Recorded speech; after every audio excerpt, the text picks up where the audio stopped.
regarde comme on était beau. Est-ce que je te manque autant que tu me manques? Reviens. Je vous invite à venir voir ça en spectacle et vous comprendrez. Salut Comédia, c'est Tom Baldetti et on va parler de ce qui me fait rire.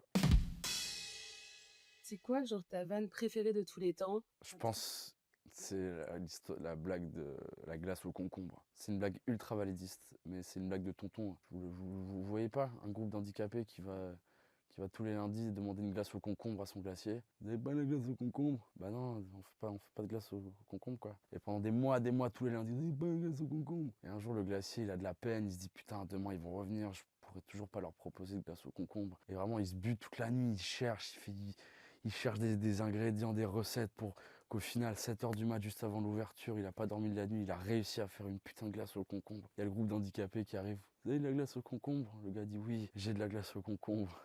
Et le gars lui répond, c'est pas bon, hein. C'est hilarant.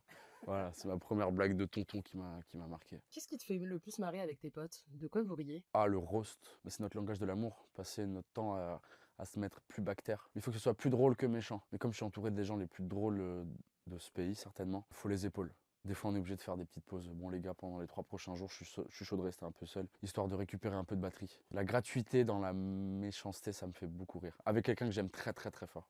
Sinon, c'est bizarre. Est-ce que tu te souviens de la toute première blague que t'as faite sur scène?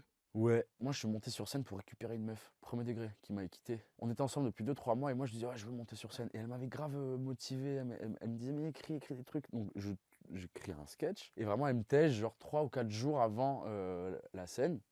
Donc moi je conjugue ce texte au passé et il s'avère qu'elle était dans la salle. Et la première blague c'était ouais, moi mon ex, elle donnait le même surnom à moi et à son chien. Donc des fois elle criait bébé et il y avait 2 chiens qui débarquaient. Voilà, c'était ma première blague. C'est quoi la vanne dont on te parle tout le temps? La blague qui traite de cette bague-ci, que je peux évidemment pas évoquer là parce que elle est un peu trash, mais je vous invite à venir voir ça en spectacle et vous comprendrez.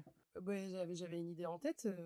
La sardine, on doit t'en parler tout le temps. Eh ben, on m'en parle de moins en moins, tu vois. On m'en a beaucoup parlé, ce qui est normal, hein. Maintenant, en début de spectacle, je demande qui connaît la sardine.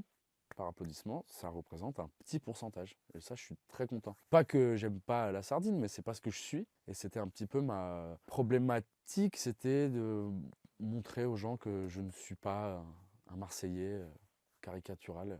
C'est une partie de moi, mais c'est pas du tout ce que je suis et ce que j'évoque dans le spectacle. La sardine, c'est un personnage que j'incarne. C'est un truc que je faisais à mes potes vraiment depuis des années et des années. C'est un mec qui parle un peu comme ça, l'accent du sud-est, avec un vocabulaire un peu strito-ministériel, et qui a pris une ampleur assez fulgurante sur les réseaux sociaux. Mais l'idée, c'était que via ça, les gens se déplacent dans la salle et les gens ne savent pas trop à quoi s'attendre parce que c'est toujours dur de venir voir quelqu'un qu'on a découvert via des capsules Instagram. On ne sait pas ce que ça donne dans la vraie vie. Et jusque-là, les gens ont toujours été agréablement surpris parce que ça arrivait dans le bon ordre aussi. Moi, quand j'ai pris un peu d'ampleur sur les réseaux sociaux, ça faisait 6 ans que je montais sur scène tous les soirs. Donc il y avait suffisamment de professionnalisme pour que les gens valident. C'est quoi pour toi la jeunesse de l'écriture d'une vanne? Comment ça se passe?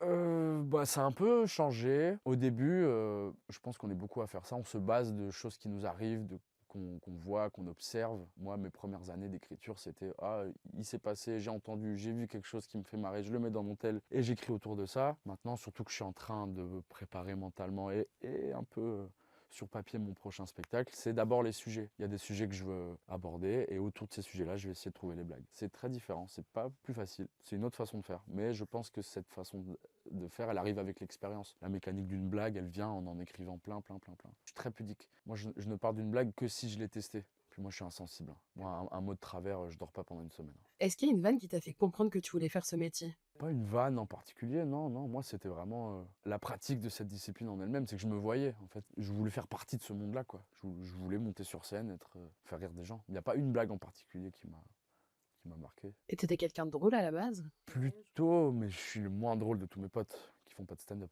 De très très loin. Et j'ai un pote hilarant qui est en train de se mettre au stand-up. Vous allez péter un câble. Yanis, ouais Yanis sur Instagram. Dans un an, il sera à ma place. Il faisait des tafs un peu alimentaires sans trop de sens. Il est père de famille, donc il élève sa fille. Il arrive avec plein plein de choses à raconter et un pouvoir comique assez hallucinant. C'est quoi le type d'humour qui te fait rire? Moi, je suis très très très bon public, hein. Je peux être aussi friand de l'humour ultra noir, ultra trash que de l'absurde. Je vais autant rire à un Alexis Tramoni qu'à un Adèle Fugazi. C'est un peu le Arnaud de sa mère moderne, quoi, ou le Yacine Bellous. Vraiment, j'ai beaucoup de respect pour les gens qui manient l'absurde. parce que c'est très dur. Mais ce qui me fait le plus rire, ouais, bah, vraiment la méchanceté et la légèreté, l'absurde. Est-ce qu'il y a un type d'humour qui te fait pas du tout rire? Non, si c'est bien fait, tout me fait rire. Et si c'est fait avec bienveillance. Ouais, l'humiliation gratuite, je suis pas hyper fan. Mais sinon, non, tout me plaît. C'est quoi ta position par rapport aux blagues racistes? Bah, faut pas faire de blagues racistes. Si le fond n'est pas vrai, alors ok, let's go. Mais si ta blague raciste, elle sous-entend que c'est un peu ce que tu penses, bah non, là, je suis pas pour. Mais si c'est marrant et que ça défend un truc noble, bah ouais, grave. Deuxième question dans le même style, tu penses quoi des accents? Pareil, tant que c'est pas dénigrant vis-à-vis de qui que ce soit, tant que c'est pas pour humilier, je suis pour. Maintenant, faire un accent pour pointer du doigt une communauté, une personne, une région, j'en sais rien. Si c'est gratuit, en fait, je trouve pas ça hyper louable. Ton sujet de prédilection, celui dont tu pourrais parler pendant des heures? En ce moment, c'est mon ex, je pense. Non, mais les relations humaines, qu'elles soient amoureuses, amicales. Là, j'ai vécu ma première rupture amicale. Eh ben, c'est ça les sujets que j'aborde en ce moment. J'explique que moi, je n'ai été quitté que par des amoureuses. Et là, se faire quitter par un pote, c'est à la fois perturbant, mais je me comporte dans une rupture amicale comme je me comporte dans une rupture amoureuse. Donc, c'est pas vraiment les mêmes codes. Est-ce qu'il faut que je trouve un pote pansement? Ouais, c'est ce que je peux le gérer comme mon ex. Je peux lui envoyer des Tudors à 4 h du mat. FIFA, regarde comme on était beau. Est-ce que je te manque autant que tu me manques? Reviens. Est-ce qu'il y a une vanne à toi qui marche pas mais que tu gardes quand même? Non, non, non. Bah, il y a des blagues que j'essaye. Si au bout de 3 4 fois elles marchent pas, bah ouais, je l'abandonne. Non, moi je suis un enfant du comedy club, de l'efficacité. Il faut qu'en très peu de mots, il y ait un maximum de rire. Donc, je sais pas si c'est la bonne façon de faire, mais moi je suis partisan de faire rire. Donc, si ça marche pas, j'enlève quoi. Maintenant, il y a des passages dans le spectacle qui ne se veulent pas forcément hilarants, mais parce que sur les 3 premiers quarts d'heure, j'essaie de montrer que je suis marrant, on va se marrer, vous inquiétez pas, mais à la fin, je me permets d'aller dans des trucs un peu plus perso, un peu plus deep, et parfois un silence a autant d'impact, voire plus qu'un rire. Est-ce que t'as déjà fait une vanne, après tu t'es rendu compte que quelqu'un l'avait déjà faite? Ouais. Ouais, même un jour, c'était Rémi Olewan. Un jour, j'écris une blague, et je me dis, c'est bizarre parce que je suis sûr que j'ai déjà entendu, et je la joue mot pour mot comme lui. Et un jour, il me voit jouer, il me dit, mais frérot, c'est à moi. Et je dis, ben voilà, j'en étais sûr. Je savais que mon inconscient l'avait prise et l'avait retranscrit sur papier. Donc oui, ça m'est déjà arrivé, ouais. Il m'en aurait voulu si j'avais continué de la jouer. Est-ce que t'as déjà fait une blague une fois que tu as regretté instantanément? Bon, ça a dû arriver dans le domaine de l'impro.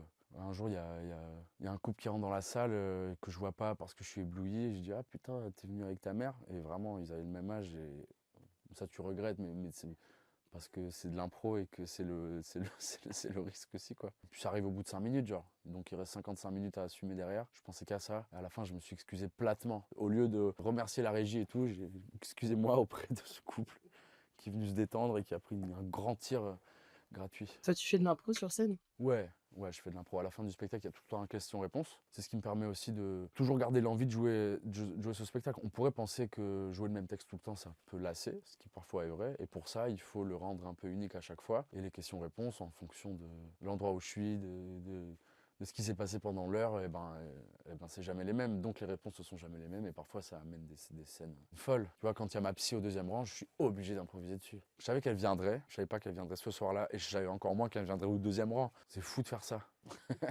L'impro dont t'es le plus fier? Celle-ci. C'était trop marrant.